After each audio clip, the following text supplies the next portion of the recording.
diri sa Naval, Biliran. Karong taon-taon, ilan i-turnover nga rin sa LGU.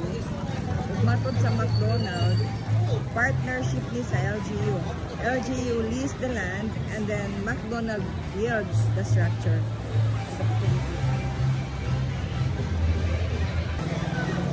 Karong taon-taon, magsulong ang turnover.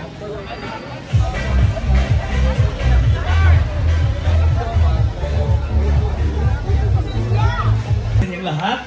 Ako naman si Kuya Rods. Ayan. Sino siya? Okay, mamaya may test kayo ha. De, joke lang. Masaya po kami dahil kasama namin kayo ngayon dito sa ika-50 Ronald McDonald Bahay Bulilit Center Turnover Ceremony! Palakpakan tayong lahat! Yan! Ang sa dulo, ganyan energy ha? Okay ba yun? Opo, very good. Excited na. Gretchen, Stephanie, SP. Yan. And we would like to invite the special... To McDonald's promise to give back to the community. Po sa ating official.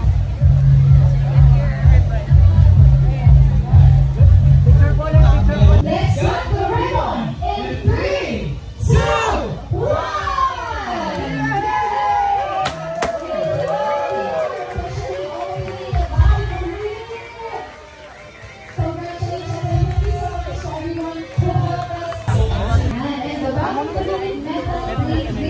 This Ronald McDonald Bahay Bulilit Learning Center is a project of Ronald McDonald House Charities of the Philippines Incorporated, inaugurated the 16th of August 2025 with the support of the municipal government of Naval, headed by Honorable Gretchen. To see in this moment,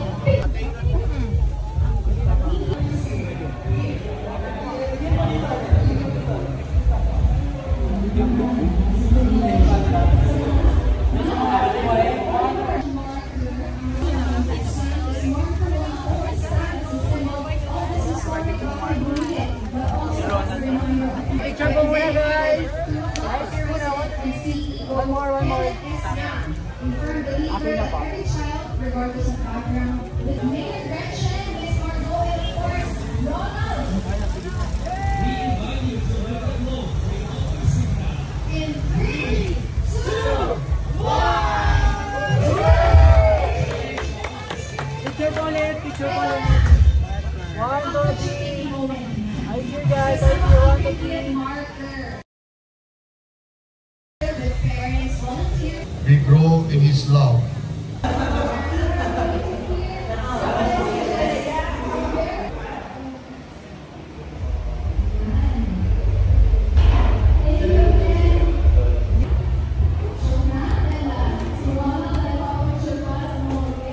Bata. Okay.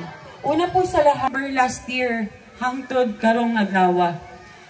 Sa totoo lang po, December namin nalaman na meron palang ganitong programa. Noong nalaman po namin na si McDo ay nagbibigay ng mga schools, mga classrooms katulad po nito, within the day, nakapag-submit po kami agad ng request.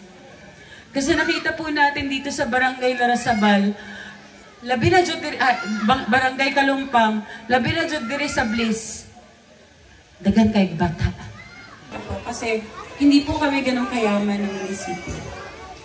Pero yung mga tao po namin dito, hindi rin po... Hindi po talaga tayong isi-celebrate ngayon. Kasi ito po ang 50th Ronald McDonald Bahay Bulilit Learning Center dito sa bansa.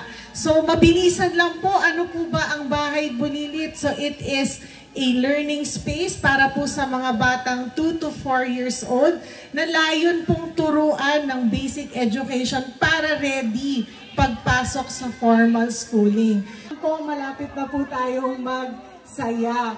So, ang Bahay Bulilit or 80 children every school year. So, tayo para alagaan po itong Bahay Bulilit para mas marami pa pong makinabang.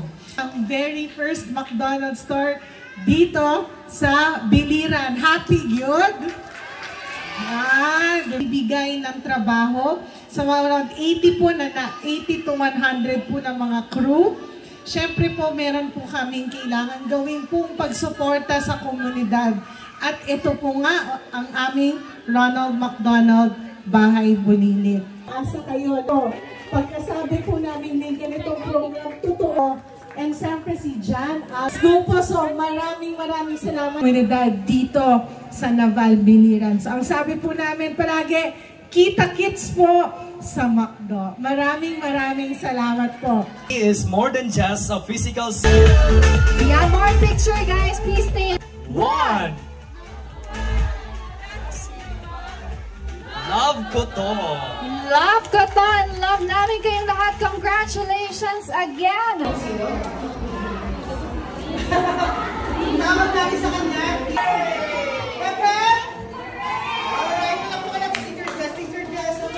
Okay, are you all ready? We cannot hear you. Are you ready?